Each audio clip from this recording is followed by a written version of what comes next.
In the early 90s, I think 92, the space probe Voyager sent back a photograph of the Earth from 6 billion kilometers out, and it was a tiny pinprick.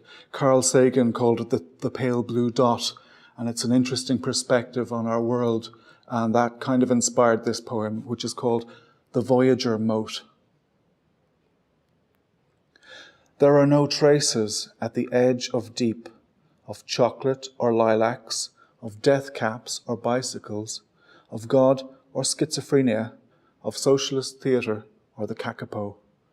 Nor is there evidence at all for the time your grandmother settled you a bairn on her bony old knee and told you how her father lined his family up out by the gable and cracked a horsewhip, lashed them open, daughters, wife and sons, because the Tans had smoked his brothers from their cave and shot them in their heads, and they but lads.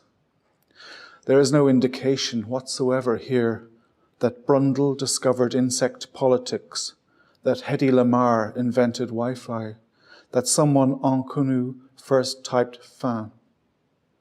There are no inklings from 6 billion K of the day you were sent with a girl to deliver a bucket of milk to a man in a cottage a mile away, and you barely 5.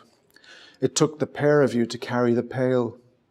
On the way you saw beyond your world, the garments of travelling people draped on a dry stone wall to bake.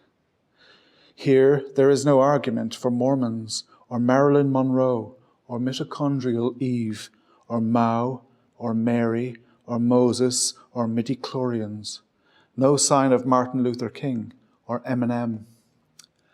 Neither is there any hint out here of the student actor who, after you sat down from speaking in public that very first time, reached from behind you with 2 lucky strikes, both alight, and landed them between your lips. It was the beginning of your beautiful friendship with toasted tobacco and loss. No evidence of all we are or anything we've done, not until you know what it was for, this flower that sent the misprint planet home, the period in every question mark,